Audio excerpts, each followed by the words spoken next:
Hey guys, first regardsman here, and so I'll be talking about Space Marine 2's weekly hard stratagem number 23 and the best builds and team comps to more easily complete this.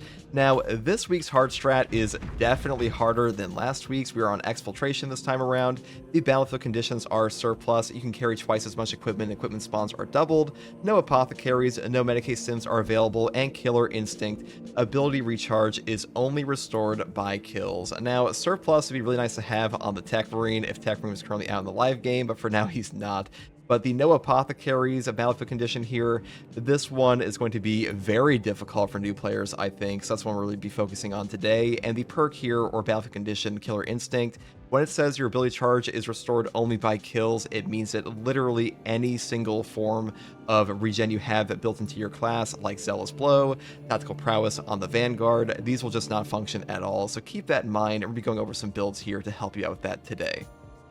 Now, as far as classes and builds are concerned for this weekly hard strat, the first one I want to talk about here is the most obvious pick, which is, of course, the Vanguard class. The Vanguard is pretty good for most weekly hard strats, but this one especially he will overperform on because we have absolutely zero stims. So the perk over here for our team perk selection, Unmatched Zeal, melee finishers of extremist or terminus level enemies additionally restore health by 30% for any team member.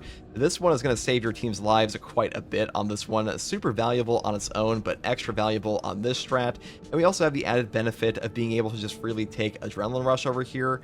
Melee kills majority level or higher enemies restore your health by 5%, because the other perk options like Tactical Prowess don't do anything for us on this stratagem, so getting more HP is actually pretty beneficial. Now, you can still take the gear perk over here, Zone of Impact. Performing a finisher with the grapple launcher deals damage to nearby enemies, because even though you're not getting a grapple back off of Tactical Prowess here, you do still kill enemies at the Zone of Impact, and that will trigger the Killer Instinct battlefield condition and get you back a little bit of your cooldown. It's not optimal, but it is better than the other options down here, in my opinion. Now, another perk I would definitely take is Thrill of the Fight. After a perfect time parry, block, or dodge, you will take 20% less health damage for 5 seconds. This one's pretty valuable normally, but especially on this stratagem, because the one down here, Grim Determination, is pretty good on this strat, but I think this one's better for the health damage reduction, and combat readiness does literally nothing for you, so just pick up one of these two, in my opinion. Next perk here is Shockwave. Diving Kick additionally deals damage in a 5-meter radius. I think this is the best gear perk in this column. It's not that Restless Fortitude and collateral damage are necessarily bad, but when you have fewer grapnels, I think being able to clear out things like Bramble and stuff like that is pretty damn useful. Now, over here, you could pick up Consecutive Execution for more equipment, because Melt-A-Bombs, crack grenades, shock grenades, and stuff like that are pretty damn useful. And also on Exfiltration, you get a guaranteed Melt-A-Bomb at like the tunnel portion anyways, so pretty easy to guarantee you're gonna get like the best equipment in the entire game. But if you do want to skip over this and take home reactions, when your health's less than 50%, your perfect dodge window is doubled. This perk is also pretty damn powerful, and also keep in mind, this hard weekly does have double equipment anyways. You might not need this at all. That is up to you. Next perk here is Conviction for damage reduction, because damage reduction is just really strong in Space Marine 2. And this is one of the best perks for that. And the next perk here is Upper Hand for no knockback, because getting stun locked in this game sucks. Now, for the prestige perks on this one, you can really take your options of Battlefield Awareness, Fortitude, Launch Restoration, or Restoration, or you could skip over the Launch Restoration since you aren't using Grapnel as often this one, and just take Well Equipped, because we do have way more equipment on this mission anyway, so a 20% buff to that is a little bit nice, but you know, that is entirely up to you. And now, as far as our weapon selection goes, I think Melter Rifle is just the best pick for most players on this. The range variant has a lot of damage with a pretty good damage fall off, and the ammo capacity of this is deceptively high, because you do have perks down here like Decisive Reload. Performing a finisher on a Majority level or higher enemy with this weapon restores ammo by 1.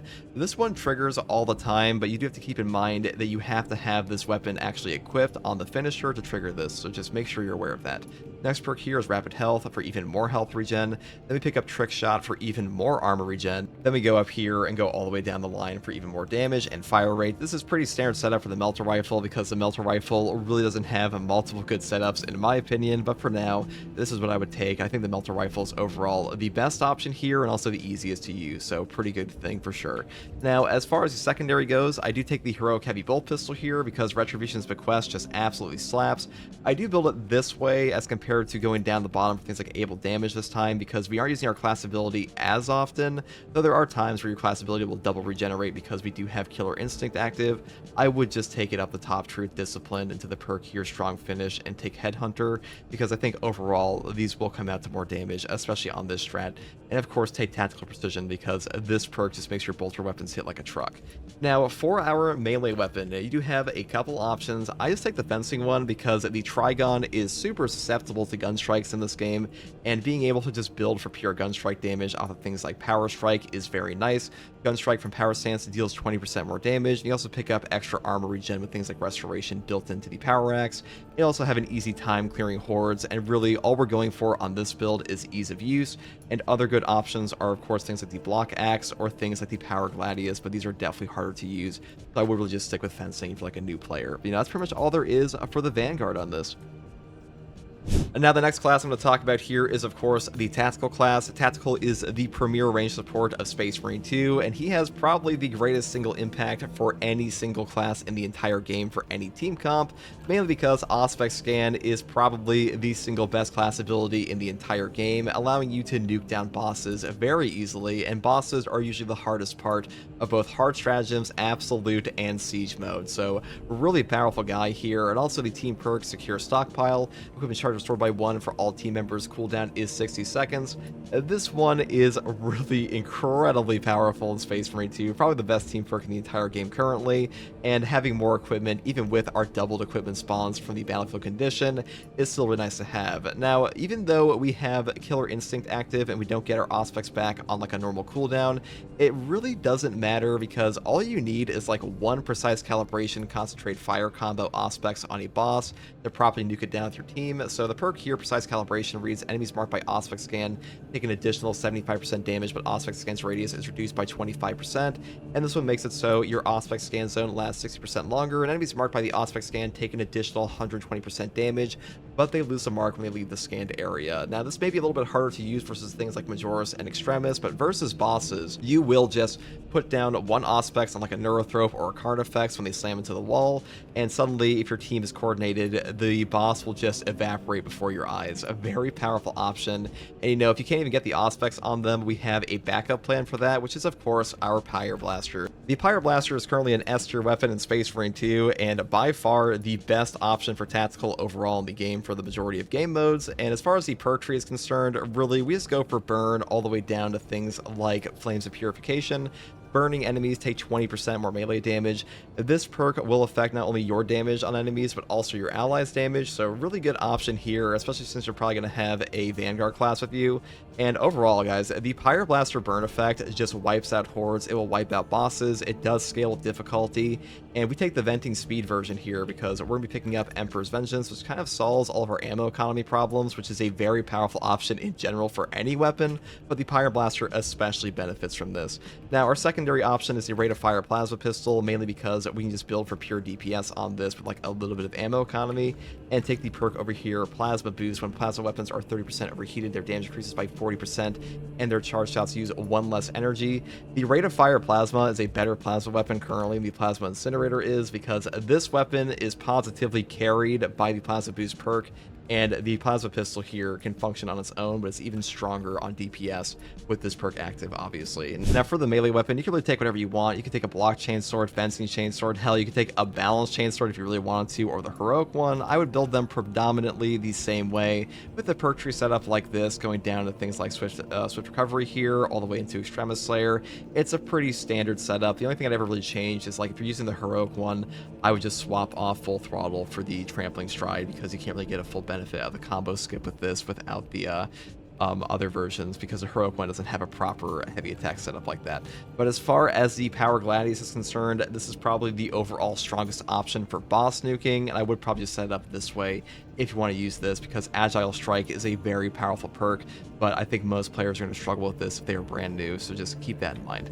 Now, as far as our perk tree goes, take Heightened Vigor. I think this one is probably the best option for most players, because getting knocked around Space Marine 2 does suck.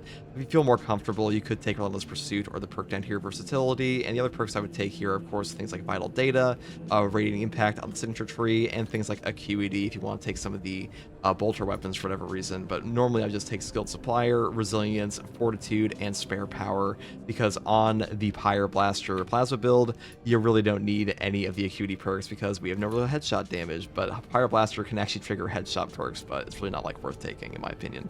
Now that some of the final class options I want to talk about here is of course Bulwark. Bulwark's perk here, advanced conditioning, contested health fades 50% more slowly for all team members. This is really good for saving newer players' HP because one of the most difficult systems in Space Marine 2 to manage is CHP for brand new players, and this one will help them out a ton.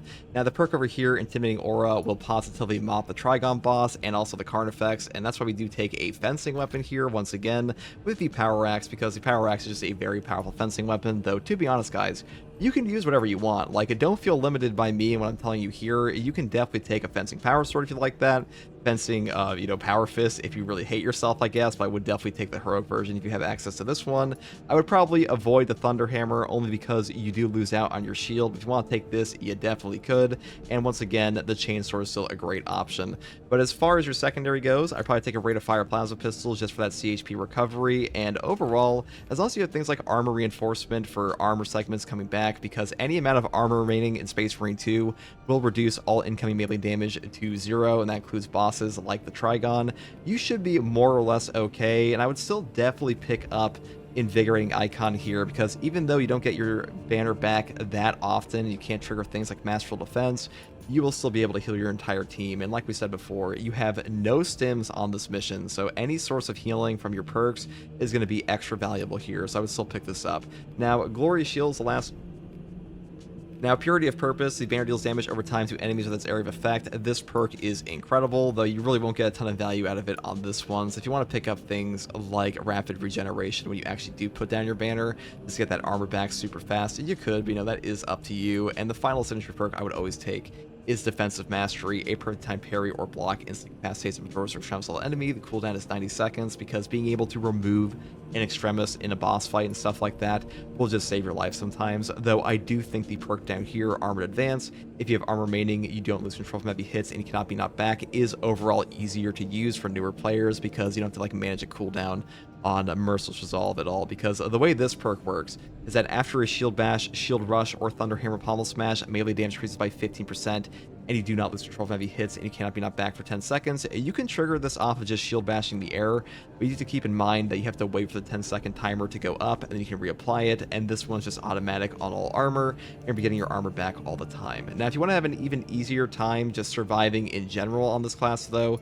I would probably just take Conviction. You do lose a lot of damage by not taking Intimidating Aura, but as long as you have a damage reduction perk on top of armor reinforcement, on top of your starting HP of 30%, 30% increased starting HP, you should be pretty much unkillable as long as you're able to properly manage your Invigorating Icon. And if you have a Vanguard in your team with the Unmatched Zeal perk, you're going to be in an even better spot. So I think the Bulwark's pretty strong for that. But that's pretty much all I'm going to talk about for the main classes. Another option here is, of course, Assault. A proven efficiency Gunstrike build will positively mop the Trigon boss. Now, unfortunately, the Assault, his ground pound is far more limited here than it usually is because you can't take advantage of Zealous Blow and stuff like that. But you can use whatever you want. It is up to you. Wings of Flame is still probably the best pick here just because Zealous Blow and the perk here, Maneuverability, don't really do jack shit for you. And I would still take things like Ample Ammunition. But as far as the weapon options go, Fencing Power Axe for more damage on Gunstrikes with Power Strike is really going to be the easiest option for you with armor reinforcement, and you'll be able to just mop up the Trigon boss because he is super susceptible to the heroic heavy bolt pistol Gunstrike damage, which is the overall highest in the game. Now, if you want to take something like Sniper into this, you definitely could. Just keep in mind that your camo cloak is going to be severely limited compared to most options, and I would probably just prefer things like Heavy if I really want to play like a range class. So that is up to you, and on Heavy, you can really take whatever you want, but Fortitude is a very powerful perk. Now, the last thing I want to talk about for the battlefield conditions is that if you die multiple times, guys, don't feel bad. No Apothecaries is a hard stratagem modifier for most players. Not having any stim healing available means that your margin for error goes down, and that is a pretty difficult thing for most players to deal with, so don't feel bad if you start to eat shit, because that's just the way the game goes sometimes, and after all, hard stratagems are hard stratagems. So hopefully this guide helped you guys, and as always, if you like content like this, subscribe for more. And if you want to ask me questions about the game or come hang out with me live, you can find me here on YouTube or on Twitch with a link in the video description alongside a link to my community Discord. And as always, take it easy. Thanks for watching. Bye.